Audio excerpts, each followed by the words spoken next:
स्वागत है आपका आज के एपिसोड में। चलिए शुरुआत करते हैं पिछले अभ्यास प्रश्न से। राष्ट्रीय अपराध रिकॉर्ड ब्यूरो का मुख्यालय निम्नलिखित में से किस स्थान पर स्थित है? ए बेंगलुरु, बी जयपुर, सी नई दिल्ली, डी लखनऊ। इस प्रश्न का सही उत्तर है विकल्प सी नई दिल्ली। चलिए देखते हैं इसके विश्लेषण को। राष्ट्रीय अपराध रिकॉर्ड ब्यूरो की स्थापना वर्ष 1986 में अपराध और अपराधियों पर सूचना के भंडार के रूप में कार्य करने के लिए की गई थी, ताकि टंडन समिति, राष्ट्रीय पुलिस आयोग और गृह मंत्रालय टास्क फोर्स की सिफारिशों के आधार पर अपराध को अपराधियों से जोड़ने में जांचकर्ताओं की सहायता की जा सके। यह गृह मंत्रालय के अंतर्गत आता है और इसका मुख्यालय नई दिल्ली में है, अतः विकल्प सी सही है। तो चलिए शुरुआत करते हैं आज के एपिसोड की पहले प्रश्न से।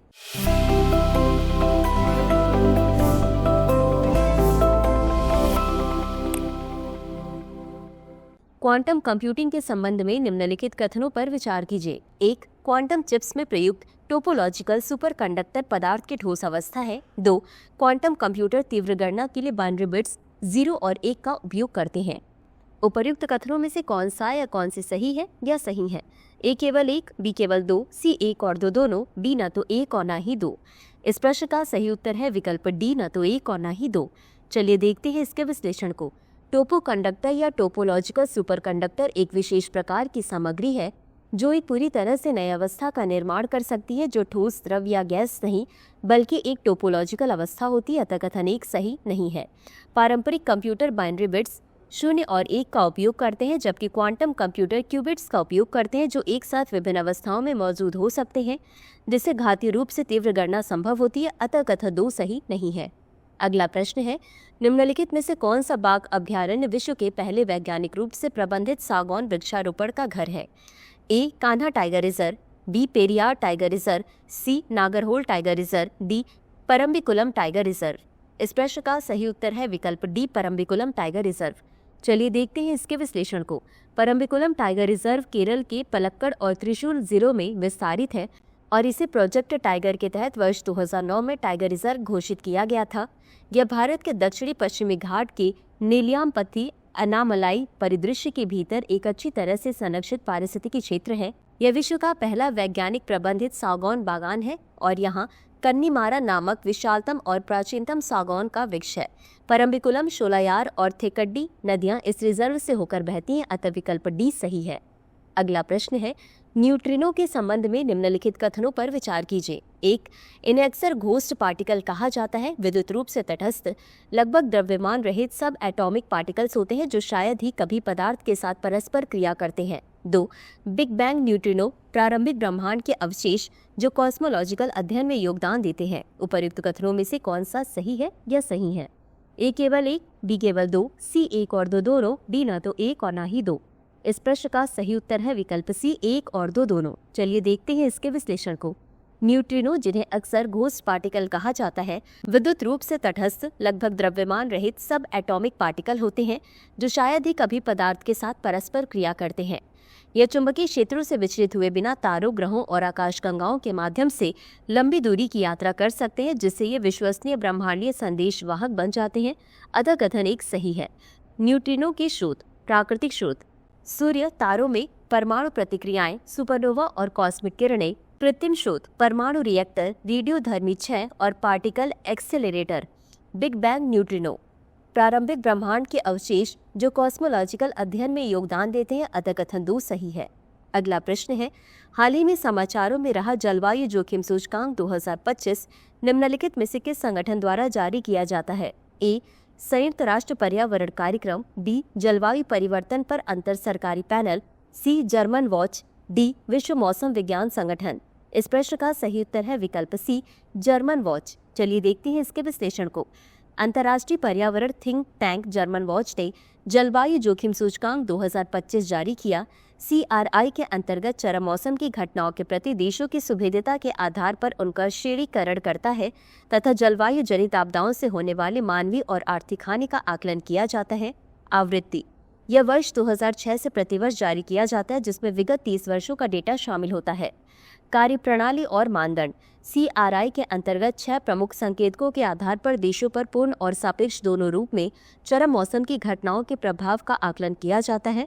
आर्थिक नुकसान, मृत्यु दर और प्रभावित लोग। अगला प्रश्न है, भारत में अंतर्देशीय जलमार्ग परिवहन के संदर्भ में निम्नलिखित कथनों पर विचार कीजिए। 1. IWAI एक स्वायत्त संगठन है जो राष्ट्रीय जलमार्गों के विकास, रखरखाव और विनियमन के लिए जिम्मेदार है। 2. अंतर्देशीय पोत अधिनियम 2021 ने एक पुराने कानून को प्रतिस्थापित कर दिया तथा पूरे भारत में अंतर्देशीय पोतों के लिए एक समान नियम लागू किए। उपर्युक्त कथनों में से कौन सा या कौन सी सही है या सही है? ए केवल 1, बी केवल 2, सी 1 और 2 दोनों, डी न तो 1 और न ही 2। इस प्रश्न का सही उत्तर है विकल्प सी 1 और 2 दोनों। चलिए देखते हैं इसके विश्लेषण को। अंतर्देशीय जलमार्ग परिवहन का तात्पर्य नदियों, नहरों, झीलों और अन्य अंतर्देशीय जल निकायों जैसे नौगा में जलमार्गों पर लोगों और बसों की आवाजाही से है। IWAI एक स्वायत्त संगठन है जो राष्ट्रीय जलमार्गों के विकास, रखरखाव और विनियमन के लिए जिम्मेदार है, अतः कथन एक सही है। अंतर्देशीय पोत अधिनियम 2021। अंतर्देशीय पोत अधिनियम 1917 को प्रतिस्थापित किया गया। अंतर्देशीय पोतों के लिए एक समान नियम पेश किए गए जिससे पूरे भारत में सुरक्षा, नेविगेशन और अनुपालन सुनिश्चित हुआ, अतः कथन 2 सही है। अगला प्रश्न है, समाचारों में अक्सर देखे जाने वाला विशेष रूप से कमजोर जनजातीय समूह शब्द सर्वोत्तम रूप से इस प्रकार वर्णित किया जा सकता है। ए. PVTG भारत में सबसे कमजोर जनजातीय समूह है जिन्हें विशेष संरक्षण और विकास प्रयासों के लिए पहचाना गया है। बी. PVTG वे जनजातीय समूह है जिन्होंने महत्वपूर्ण आर्थिक प्रगति हासिल की है और मुख्य धारा के समाज में एकीकरण किया है। सी. PVTG ऐसे समूह है जिन्हें शुरू में विलुप्त माना गया था लेकिन वर्ष 1990 के दशक में उन्हें पुनः खोजा गया। डी. PVTG जनजातीय समूह है जो केवल अंडमान एवं निकोबार द्वीप समूह में रहते हैं। इस प्रश्न का सही उत्तर है विकल्प ए। चलिए देखते हैं इसके विश्लेषण को। गृह मंत्रालय ने देश के 18 राज्यों और केंद्र शासित प्रदेश, अंडमान एवं निकोबार द्वीप समूह के 75 जनजातीय समूहों को विशेष रूप से कमजोर जनजातीय समूहों के रूप में वर्गीकृत किया है। जनजातीय समूहों में PVTG सबसे कमजोर है। वर्ष 1975 में भारत सरकार ने सबसे कमजोर जनजातीय समूहों को PVTG नाम एक अलग श्रेणी के रूप में पहचानने की पहल की। प्रारंभ में 52 जनजातीय समूहों को PVTG के रूप में वर्गीकृत किया गया था। वर्ष 1993 में 23 अतिरिक्त जनजातीय समूहों को इस श्रेणी में शामिल किया गया जिसके कारण वर्तमान में PVTG के अंतर्गत 75 जनजातीय समूह आते हैं। सूचीबद्ध 75 PVTG में सबसे अधिक संख्या ओडिशा में पाई जाती है, उसके बाद आंध्र प्रदेश का स्थान है, अतः विकल्प ए सही है। अगला प्रश्न है, कैलाश पर्वत के संबंध में निम्नलिखित कथनों पर विचार कीजिए। 1. यह काले पत्थर से बनी हीरे की आकार की चोटी है जो ब्रह्मपुत्र, सतलुज, सिंधु और कर्नाली सहित एशिया के प्रमुख नदियों का स्रोत है। 2. यद्यपि इसकी ऊंचाई माउंट एवरेस्ट से कम है फिर भी इस पर चढ़ाई नहीं की जा सकती क्योंकि इसके पवित्र महत्व के कारण इस पर चढ़ाई प्रतिबंधित है। उपर्युक्त कथनों में से कौन सा या कौन सी सही है या सही है? ए केवल 1, बी केवल 2, सी 1 और 2 दोनों, डी न तो 1 और न ही 2। इस प्रश्न का सही उत्तर है विकल्प सी 1 और 2 दोनों। चलिए देखते हैं इसके विश्लेषण को।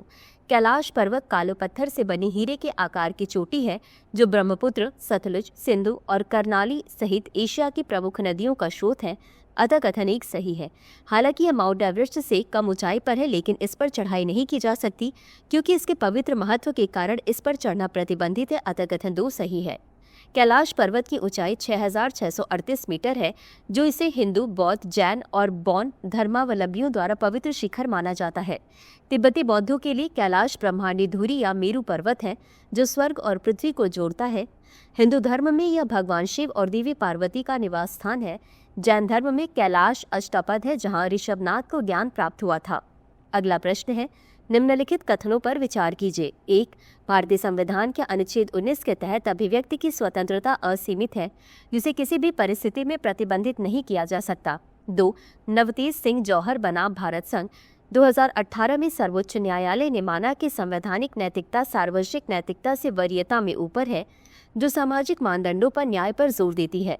उपर्युक्त कथनों में से कौन सा या कौन सी सही है या सही है? ए केवल 1, बी केवल 2, सी 1 और 2 दोनों, डी न तो 1 और न ही 2। इस प्रश्न का सही उत्तर है विकल्प बी केवल 2। चलिए देखते हैं इसके विश्लेषण को। भारतीय संविधान के अनुच्छेद 19(1)(a) के तहत अभिव्यक्ति की स्वतंत्रता अनुच्छेद 19(2) के तहत उचित प्रतिबंधों के अधीन है जिसमें अश्लीलता को रोकना और सामाजिक नैतिकता को बनाए रखना शामिल है, अतः कथन एक सही नहीं है। नवतेज सिंह जौहर बनाम भारत संघ 2018 में सर्वोच्च न्यायालय ने माना कि संवैधानिक नैतिकता सार्वजनिक नैतिकता से वरीयता में ऊपर है जो सामाजिक मानदंडों पर न्याय पर जोर देती है, अतः कथन 2 सही है। अगला प्रश्न है, निम्नलिखित कथनों पर विचार कीजिए। 1.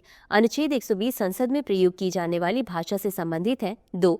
अनुच्छेद 346 राज्यों के बीच तथा राज्यों और संघ के बीच संचार के लिए आधिकारिक भाषा निर्दिष्ट करता है। उपर्युक्त कथनों में से कौन सा या कौन से सही है या सही है? ए केवल 1, बी केवल 2, सी 1 और 2 दोनों, डी न तो 1 और न ही 2। इस प्रश्न का सही उत्तर है विकल्प सी, 1 और 2 दोनों। चलिए देखते हैं इसके विश्लेषण को। अनुच्छेद 120 संसद में प्रयोग की जाने वाली भाषा से संबंधित है, अतः कथन 1 सही है। अनुच्छेद 346 राज्यों के बीच तथा राज्यों और संघ के बीच संचार के लिए आधिकारिक भाषा निर्दिष्ट करता है, अतः कथन 2 सही है। तो चलिए अंत में देखते हैं आज के अभ्यास प्रश्न को। निम्नलिखित में से किस देश की सीमा पोलैंड से लगती है? 1 जर्मनी, 2 चेक रिपब्लिक, 3 यूक्रेन, 4 यूनाइटेड किंगडम। नीचे दिए गए कोड का उपयोग कर सही उत्तर चुनिए। ए केवल 1, 2 और 3, बी केवल 3 और 4, सी केवल 4, डी 1, 2, 3 और 4। इस प्रश्न का उत्तर कमेंट बॉक्स में जरूर दें। आज के लिए बस इतना ही। धन्यवाद। डियर व्यूअर्स, अपने एग्जाम की तैयारी को और बेहतर करने के लिए हमारे चैनल को लाइक, शेयर और सब्सक्राइब करना न भूलें।